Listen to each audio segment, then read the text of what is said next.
Are you like most sales and other professionals who want to grow their wealth faster than what they are currently doing through their company 401k, even with that company match, the stock market, or just plain saving money?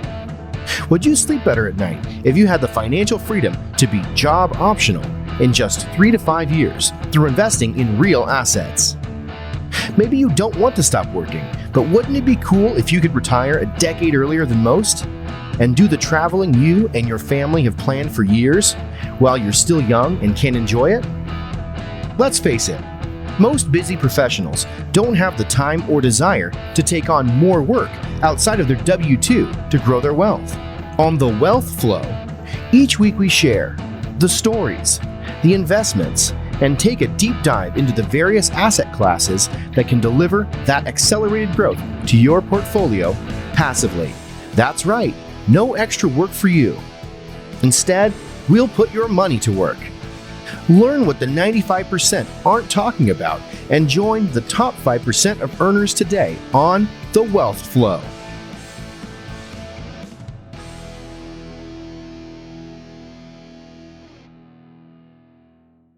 Welcome to the Wealth Flow podcast. Today, I've got Taylor Loht as my guest, and Taylor is a real estate investor who focuses on multifamily and self-storage. To date, he has acquired, partnered on, or had in hand over $250 million in commercial real estate investments. So, Taylor, welcome to the show. Thanks so much for having me today. I appreciate the opportunity. Yeah, so we were talking a little bit before the show, and you're out in Richmond, Virginia. That's now become famous, right from the song Richmond, south of or north of Richmond, or whatever. But what I like to start with, though, Taylor, is really your background, where you grew up, and what got you eventually into real estate. Yeah, sure. Happy to dive into that. You know, it's kind of funny. I was doing some asking around. I have some family in the area, and some folks who I know Oliver Anthony through just having worked with him. So he's a regular guy, right? He had a real guy job, and people around here apparently know him. I'm very curious, but yeah. Anyway, so where am I? Originally from? How I got started in real estate. So I'm originally from the Harrisburg, Pennsylvania area. You could actually see 3 Mile Island. If anyone a little bit older is familiar with 3 Mile Island, you could see that from my high school just down there on the Susquehanna. Relocated here to Richmond, Virginia, just under a decade ago, and quite happy here. Decided to start investing in real estate because I got frustrated with the trajectory of my Wall Street investments. My investing career started investing in publicly traded securities. I actually read one of the books that's behind me on the shelf here, The Intelligent Investor by Benjamin Graham, right as I started having, 2 nickels to rub together, some money to invest. So I thought, okay, I should learn how this is done. Picked up that book. I cannot remember how it was recommended to me, but that got me started investing in publicly traded securities. I had been doing pretty well in that, but ultimately I saw that my ability to create value in my investments was pretty much non-existent, because you're buying at the market price and you're essentially hoping that the market price goes up later. There are not a lot of knobs that you can turn in that industry. And I started learning that real estate investors have an enormous number of options to increase the value and cash flow of our investments. Real estate generally is a very inefficient market. So we have a lot of options for buying underperforming assets, raising their value, and either refinancing and pulling our capital out, or selling them for more later. And that, to me, represented a huge world of opportunities. I started meeting so many real estate investors who were having a lot of success. And I thought, okay, this is the direction that I want to take my, wealth creation and work on creating passive cash flow. And that was around the 2015, 2016 timeframe. Started investing in multifamily, and now we're consistently doing deals all throughout the country. Okay. And so you dove straight into multifamily, which is a little unusual. So what, if you could maybe tell me, Taylor, just, were you associated with people that were doing the investing? How did you learn about it? And did you start as a passive investor and then get into the active side? I guess give us a little bit of color on that. Yeah, absolutely. So I invested a lot of time and energy into going and networking, meeting people who were successful in real estate in all different strategies and asset classes. And that included a lot of flippers. If you go to a local RIA, kind of no matter where you are, you're going to meet a lot of flippers, met folks who own portfolios of single families, BRRRRs, all the way up to multifamily and other more niche commercial assets. And to me, the folks who had focused on going as big as possible, as quickly as possible, were just doing, frankly, what I wanted to do. They were getting the results that I wanted out of my investment. So I thought, all right, success leaves clues. That's what I should go for is multifamily. I started as a passive investor with the goal of getting on the active side. In that process of investing time and energy, I invested a lot into getting educated about how larger multifamily deals work, how to vet operators, how to vet teams, markets, everything along those lines. And went to larger multifamily networking events, went to a lot of real estate guys events back in the day. There are secrets of successful syndication seminars. It's still a bit of a mouthful. And a lot of others. Met operators, started passively investing, and ultimately, got on the active side of things. Okay. And on the passive side, tell us a little bit about maybe how many of those you did, and what were these initial investments of 50,000, 100,000, how many units, and geographically, where were you investing? Sure. So it's been so many years, they kind of blur together, honestly. I can remember that the first investment that I made was actually $35,000 in my self-directed IRA in an apartment complex portfolio on the south side of Atlanta. And there were a lot of important lessons learned from that experience. Now, this is a few years before COVID hit. So before we had all this price appreciation that we've seen, it was just a very different market at that time. It was a C-class portfolio in a part of Atlanta that, I didn't know. I was hitching my wagon to a more experienced operator, older properties with potential upside. And the biggest lesson learned out of that actually had to deal with the team, the property manager, and how that arrangement was suboptimally set up, if you will. So at that time, a lot of folks were partnering with their property management company, and not in the sense that they were like purchasing a property management company or starting their own and having a wholly owned subsidiary. They were doing a kind of quasi third party arrangement where the property management company was still separate, but they were providing either the owner of the property management company or the company itself with some degree of ownership in the property. And that was intended as an incentive to get them to perform. Sounds really good on its face, right? Because, okay, they're going to be incentivized to perform. In this case, the owner of the property management company was given general partnership ownership, a portion in the GP in the deal. And really what that did was helped him feel, at least this is my armchair psychologist angle on things, helped him feel that he couldn't be fired. And, little things, a few time went by. It was discovered that he was maybe possibly almost certainly stealing from us. That led to a legal battle, clawing back his shares. And it was just a bit of a mess. We did end up making money on the deal, but the big lesson there is that arrangement just doesn't work. If you have a third-party property management company, it's already difficult enough to fire them in the situation where they don't have some level of ownership in the property. When they do, it just ends up being a bigger headache. So that kind of quasi third party arrangement, I've seen that blow up for others as well. If you're in that space, I think it doesn't really provide an incentive to perform as much as it kind of can lead to some sense of entitlement. Again, armchair psychologist type of take here. Now, this was a few years ago, but so wholly owned property management subsidiary, I see that work, quite well. If individuals misbehave, you can fire them. Third party, seen that and experienced that work quite well. If they're underperforming, you need to be able to fire them. But this case where they receive some level of ownership, they need to be incentivized to perform based on their typical, fee structure and proper asset management.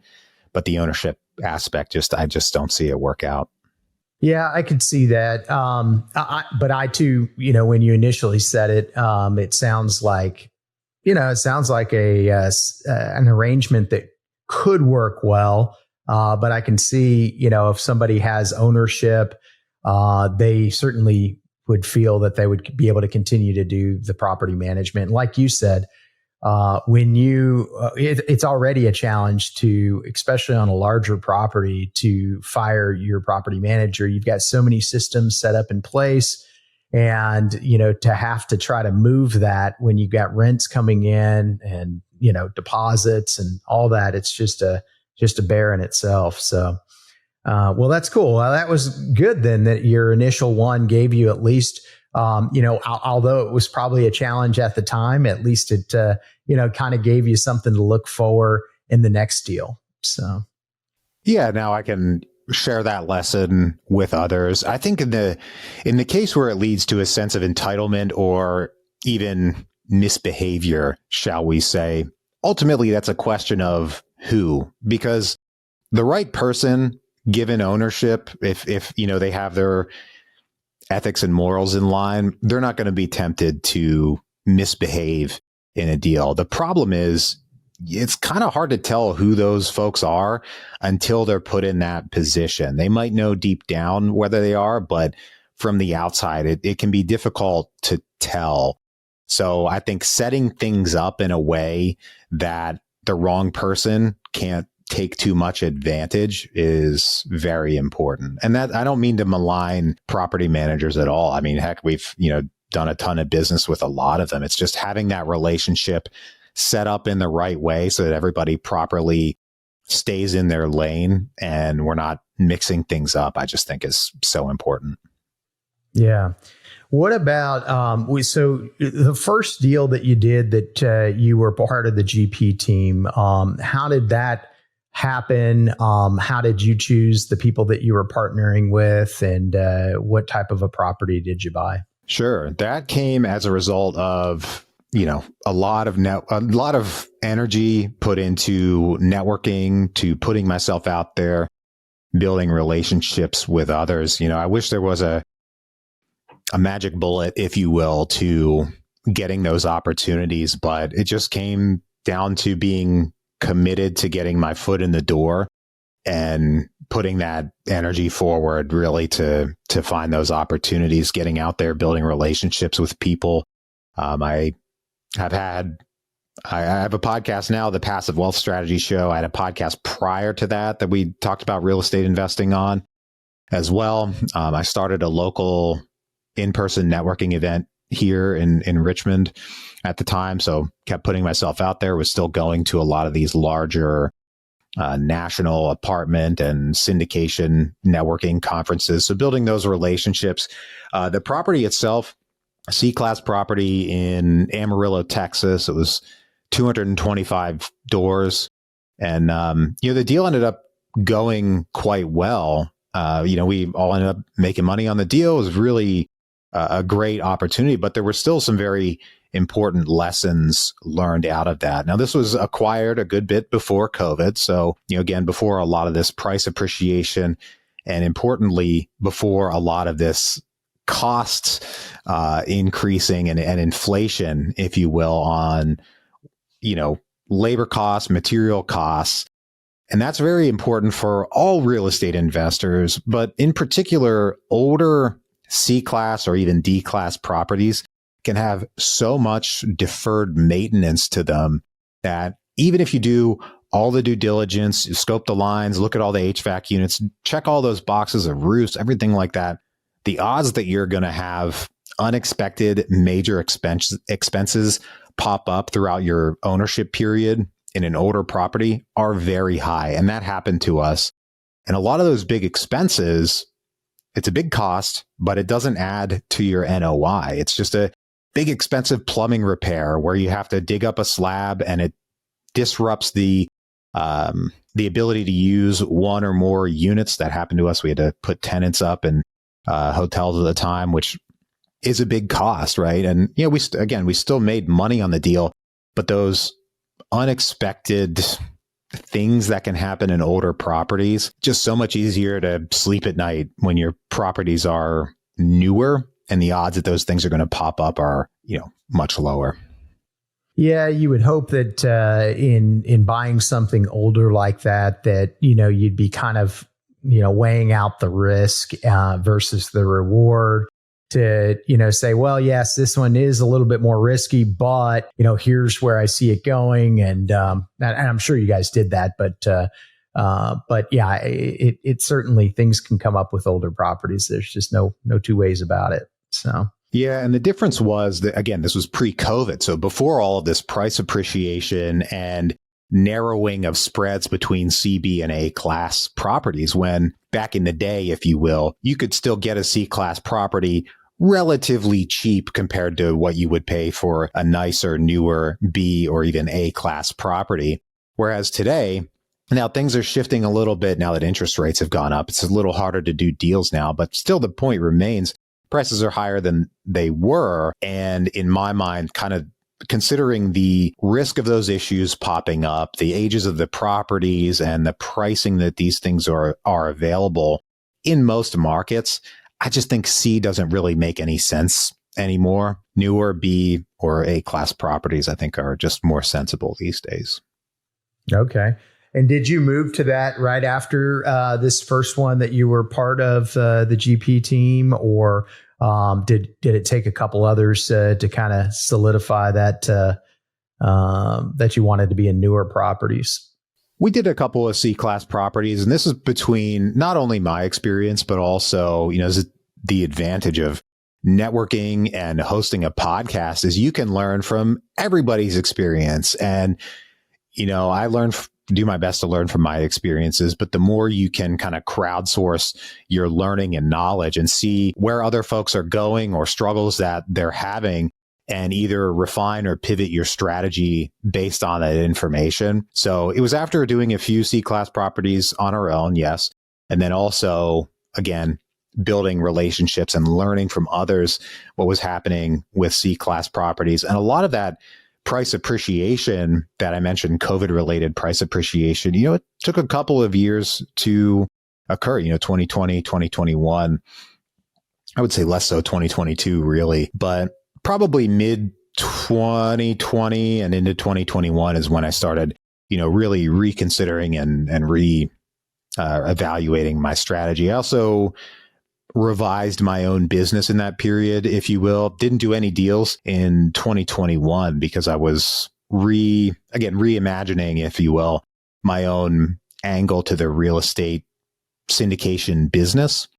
And that's given us the opportunity to do a lot more and better deals now. So taking that step back provided more than just, avoiding the C-class deals, if you will, but also improving my own business in real estate. Yeah. And what about the team that you had on this initial one? Are these still the same people that you're working with on the future ones, or has that been kind of dependent on where you do the investment as to who you're partnering with? We did go our separate ways from the group. Now we all have great relationships. We're just not doing deals together anymore. I can reach out to any of those folks. So there's no acrimony. Again, we all made money on the deal there. So there's no there are no issues, and so no problems there. But we did all go our separate ways. Today the folks that we do business with in each market is just depends on the connection that we have in that area, their experience, things like that, whether they have a footprint, good deal flow, everything along those lines. But you find that happens in real estate as partnerships can form and then separate as folks tend to go their different ways or refocus in a different area of the business. Yeah, for sure. It happens. I mean, and again, it doesn't mean that they weren't decent partners, but it may just not be what you were looking for. So that's neat. So you're partnering up with several different people. Tell me a little bit about where you're buying right now, and kind of what your portfolio looks like, as far as geographically what it looks like. Where all are you, and how many units, and all that good stuff? Sorry, I kind of dropped out there for like 20, 30 seconds. Just got you back. Okay.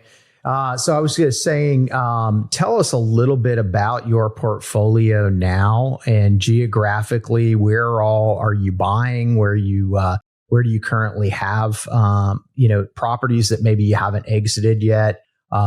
Just give us a feel for that, and how many units. Sure. Currently holding and investing, doing more investments in DFW, in Houston, greater Atlanta area. We've also had success in Michigan, oddly enough, kind of the mid-Michigan area. Those are the areas where we're still seeing opportunity. I am personally open to investing in many other markets. It's just that, especially in multifamily, and I would say in self-storage, the deal flow, the volume has really fallen significantly. And that's because of interest rates. It's not a great time to be a seller unless you need to sell your property. You're probably not going to sell these days. I saw a figure recently that multifamily transaction volume is down. It was around 75% this year as compared to last year, which is a huge drop in transaction volume. Just means fewer deals are happening. People aren't selling unless they need to. As far as unit counts, it's over 1,000. I'm honestly not sure of the actual unit count these days. And, I get a little jaded, if you will, of the unit count numbers that folks throw out there. I'm not a fan of that as a metric generally. So digging a little bit deeper into what I mean by that. So my role in these deals is raising investor capital, working with investors and finding the opportunities, finding the operators, everything like that, working with them. So I think there are a lot of folks out there these days who have passively invested $25,000 into a fund, and that fund might hold 3,000 doors, and they're saying, I own 3,000 doors. Come on, disingenuous. So that's kind of why I, when folks ask for a door count, I'll give you that number, but I don't even like to step into those waters because I'm not the guy doing, say, the asset management on these deals, which is why I prefer to stay out of some of those more murky metrics that I think some people can use disingenuously. Yeah, makes sense. Makes sense. And I totally get what you're saying. And, at the end of the day, you may be participating even as a GP in part of that, but, ultimately it's a small fraction of ownership that you have over it. So what about, let's see. What about right now?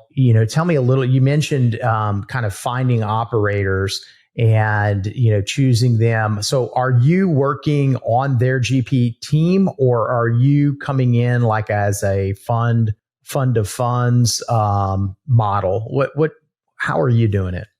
So we raise directly for the deals. I'm a licensed BD rep, so we have the ability to raise capital for deals and get compensated for it without having this kind of nonsensical co-GP arrangement that everybody was doing there for a little while, where I'm on the quote asset management team, but really I raised a couple $100,000 and I'm just getting paid for that. It's not the case. We're not doing that.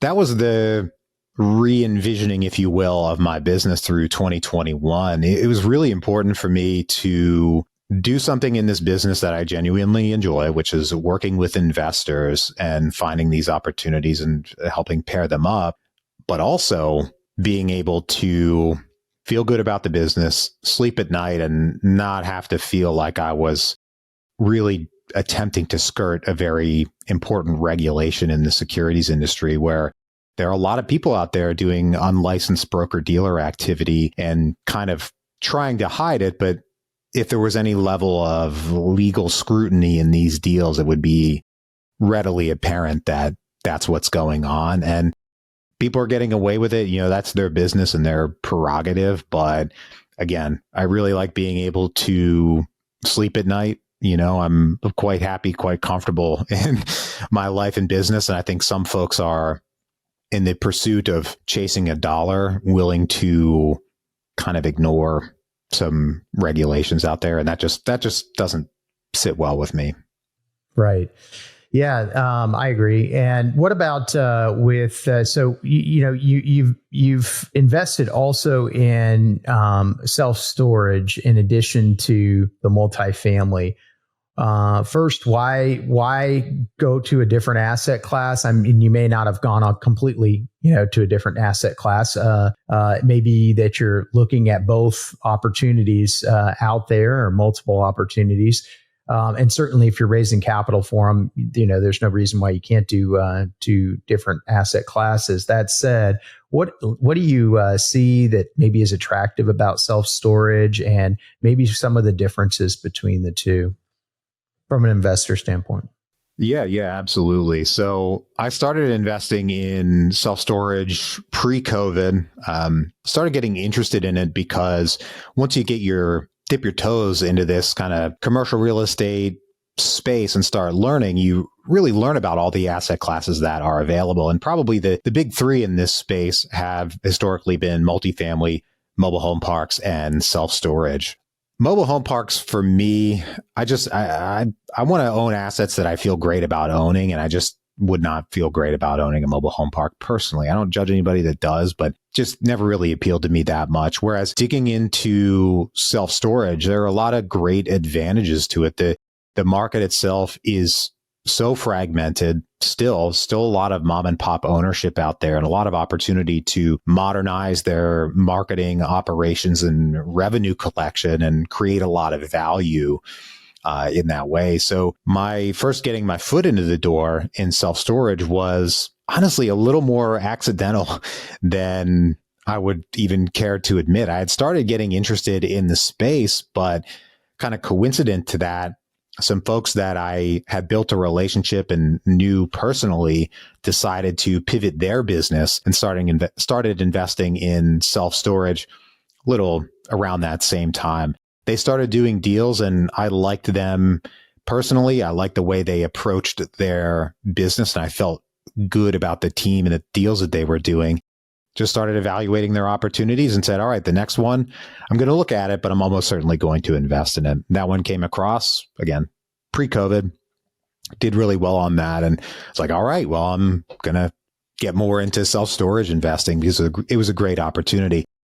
Now, today, the self-storage industry is not immune from the increases in interest rates. And a lot of folks aren't talking about it, but the self-storage investment model, particularly when the properties are larger, is based around typically buying properties that have self-storage on them, but also have some degree of vacant land that you could expand the property into and thereby massively increase your NOI just by having more net rentable square feet.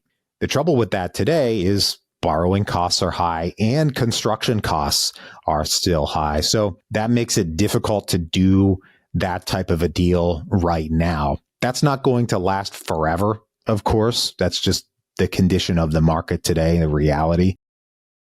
So I still love owning self-storage, still certainly invest in those deals. It's just, again, that's an area that hasn't been immune from the various changes in the debt and economic environment that, can impact us as real estate investors. Sure.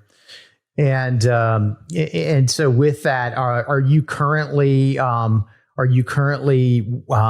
raising for any particular deal, or what does that look like? I wouldn't be able to talk about that publicly.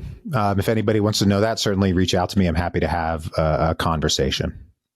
Okay. All right. Sounds good. And so, I guess between the two, between the multifamily and the self-storage, is there anything else that, you feel, differentiates them, and what you like maybe more about one versus another?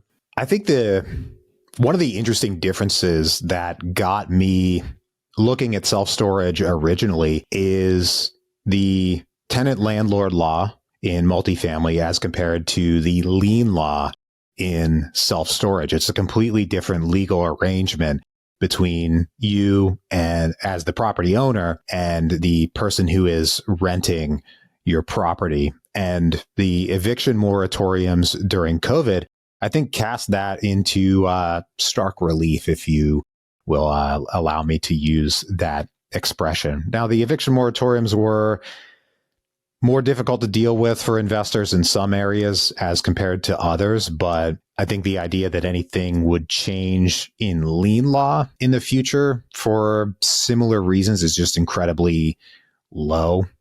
So that I think is a very important difference. And again, the high degree of mom and pop ownership in self-storage for folks that bought self-storage years ago, they're now retired and live on the cash flow from their self-storage property. Their priorities are different from ours as folks who look to maximize the value of the property in a shorter time frame.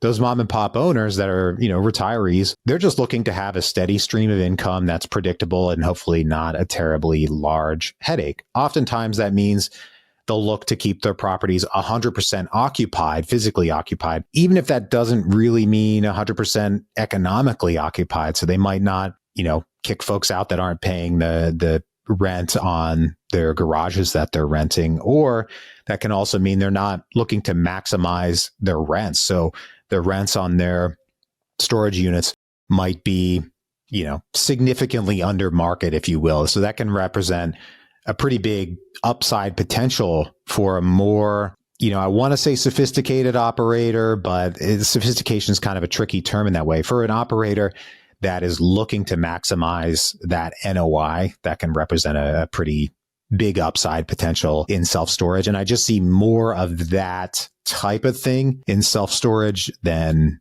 in multifamily. Yeah. Let's maybe talk a little bit more about that. So as you're looking at various operators on the self-storage side, you'd mentioned earlier, finding an existing facility that maybe has room to build on. But what are some of the other beyond development levers that, as operators you can pull in order to, increase that NOI for your investors? Yeah, I mean, a big one is just normalizing rents. Again, if you get a place that is typically, again, mom and pop owned, a lot of times they'll have folks that are paying 50% of the market rent on a storage unit because they got somebody in there in, say, even the mid 90s or so, and they haven't raised rents on that person in years because they value keeping the rent coming in and having that predictable stream of income rather than maximizing the NOI. So that's a big one. I'm a little, folks have various feelings about U-Haul.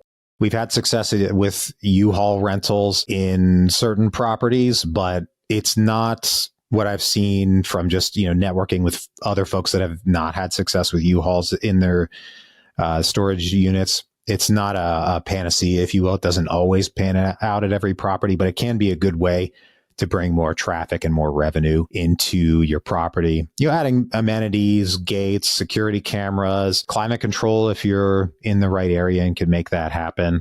Those can all be potential upsides, but it's big to get just, that operational and marketing efficiency. I mean, heck, a lot of self-storage properties don't even really have websites. And if you're somebody today who is going to go looking to rent a self-storage, yeah, you might call the one that you see along the road, but the odds are pretty high you're going to go on your phone, go to Google Maps, type in mini storage or self-storage, and probably go to one of the first three that's nearby you, and that's what your search is going to be. And those mom and pop owned ones that don't have that online footprint are missing out on a lot of that revenue. So, plenty of knobs that you can turn in that way, just modernizing and streamlining operations.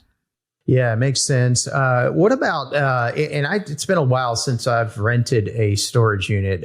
When I did, it was, padlock on it, and, would send a check to the owner. I'm sure things have, this was quite a while ago. I'm sure things have changed considerably since then. Can you now, in this, maybe with your properties, do you guys have any that you can actually rent over an application? Do you have to go into the office to get a key? That kind of thing. What does that look like? Yeah, a lot of red flags in that description, if you will. So the first one that you met, padlock, great, no problem with padlocks on the units. When people stop paying, you just cut them off and put another one on there, or slap another one on top. That's the typical strategy.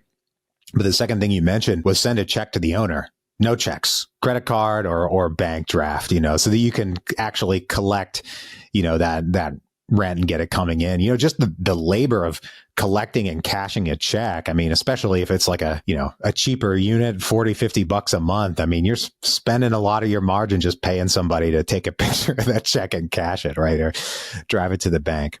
Having an office, having someone there really depends on the area and the property. Personally, I prefer, all things being equal, to not have an office and have that staffing on site. Now, you do need to have someone go by and clean the property up, tidy it, empty trash cans, cut the grass, things along those lines to keep it looking good. But given the option, all else being equal, I would prefer a place without an office in there, just because that helps reduce staffing issues. But that, you can't say that for every self-storage property. But, no need to go pick up a key, rent it from your phone, or, Sparefoot or something like that. The more you can take touch points or, someone's labor out of the equation, an employee's labor out of the equation, and have your renter handle all that themselves, that's, so much the better. Yeah, for sure. I agree. What about, so in looking at different operators, whether it be on the self-storage side or whether it be on the multifamily side, because you've raised capital for various ones, I'm sure there's some things that you look for in an operator and that you value in an operator. So tell us a little bit about some of those things that you consider before you work with somebody to raise capital for one of their deals. Yeah, for me, a huge one is experience. And that's, kind of the first thing a lot of folks go to. But digging deeper, we want to see that they not only have experience as real estate investors, but they have experience in this specific asset class with this specific business plan. A lot of folks, pre-interest rate rises, really up until the interest rates started going up, a lot of folks were kind of bouncing between asset classes, looking for that kind of best opportunity. And when money was still cheap and deals were kind of easy to do, you could get away with that in a lot of areas, just bouncing between asset classes because the market was doing so well. But, when the tide goes out, you see who's swimming naked. And oftentimes that can mean see who doesn't really understand the business that they're in, or doesn't have the experience to, see into the future about cash flow planning and reserves and everything like that. So experience is huge. Ability to evaluate a deal, ability to evaluate a market, that all really heavily factors in. I like to see that an operator has experience in a particular market. Now, I think that's a little bit more important, if you will, for multifamily, where things are a lot more competitive. You have just a lot more of a supply in the area. Your tenant class can be more or less difficult to deal with depending on where you are. But if you're investing in a particular city with an operator that has never done a deal there, and say if they have a relationship with a property manager that they're trying to bring into the market as well, because, hey, and I know this guy, I know his business, I know he does a good job of managing our properties in XYZ city, one state over. We're moving to ABC city. So, we'll try to bring Mr. Property Manager with us. Well, in this case, that could be an inexperienced operator in that market, even if they have experience in that asset class, with a property manager who's also not experienced in that market. And that's particularly important for the property manager side of things, not only for the experience, but also for access to the labor pool. Where are they going to find people to work for them? Who are they going to use for, contracting to actually fix the properties up? If they don't have that experience in the market, then they're going to be learning alongside you. And that's just a risk that, I don't like. It can work out, but minimizing that risk, I think, is important. Yeah, I would say so. Interesting. Why don't we go to maybe how folks can find out more about you, and if they do want to invest or at least get on some of your communications, where can they find out more? Your podcast as well. My podcast is the Passive Wealth Strategy Show. Our goal is to teach our listeners how to build wealth with real estate without buying yourself another job. If you'd like to learn about potentially investing with us or have a call with me, just go to investwithtaylor.com.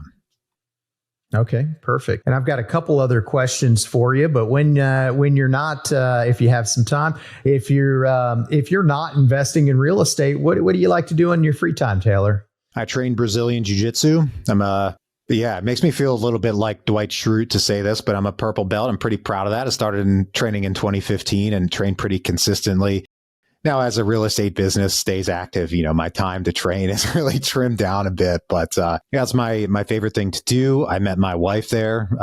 She obviously wasn't my wife at the time, but big part of my life. And I think movement of our bodies can really help the rest of our lives be easier, if you will, when you're having at least for me, when I'm having a tough day, maybe a deal's not going the way I want or having some trouble or whatever. If I take time to either go to a jiu-jitsu class, or I also love doing yoga, do half an hour of, stretching on the porch or something like that, it just helps those problems kind of either be a little bit more clear to see a path forward, or just be generally less stressful. And minimizing that stress or anxiety or whatever can help you think and have more creative solutions to whatever you're facing.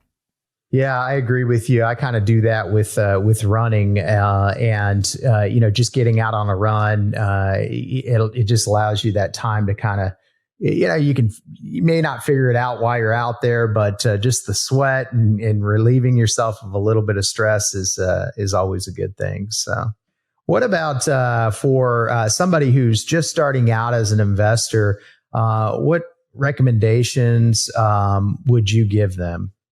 Learn about how real estate investors think about two things. Well, I'll say three things.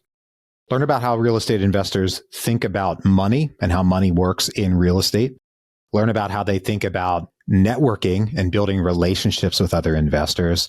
And learn about how successful real estate investors think about self-education, reading books, listening to podcasts like this one, listening to audiobooks, looking for different solutions to your problems. I found that successful people, really wealthy people who I've had the opportunity to meet or do business with, think about all three of those things very differently from your average person, if you will. And they take those things a lot more seriously and will credit a lot of their success to one, two, or all three of those aspects. So think about those three things. Yeah, I think that's great advice. Okay, I got one more for you, and I know you'll have some good ones because I can see some good ones behind you. But how about a book recommendation for the audience? Doesn't have to necessarily be real estate, but just something you've read recently that had an impact on you. Sure, I'll give you two. One nonfiction, one fiction. So one, Crucial Conversations, on my shelf behind me here. I read that, I think, at the time in my mid-20s. I'm in my mid-30s now. I'm a bit older than that. But it came to me at a time when I needed better communication skills in situations when things could be difficult. And that book's, helped me out a lot in difficult situations. On the fiction side, I love Lord of the Rings. I've read it a bunch of times. I've listened to the audiobook so many times. Big fan of Lord of the Rings. Yeah. Okay. Two good ones. It sounds like I haven't read the other one, and so I'll definitely have to give it a go. So, well, Taylor, I really appreciate you taking time to be on the Wealth Flow today. I think you've added a ton of value to our listeners, and loved hearing about your story. Thanks so much for having me today. All right, thank you. Being that you're still here, I trust you found value in this episode. I personally wish I would have known these guests and strategies when I started my wealth creation journey. Go to wealthflow.capital to subscribe to our newsletter. And as a free gift, we will send you our quarterly market report and the top 10 things to look for in an investment opportunity. Take a minute to give our show a rating and review. Help us reach 1 million professionals by subscribing and sharing this episode with someone you know who could also find value in it.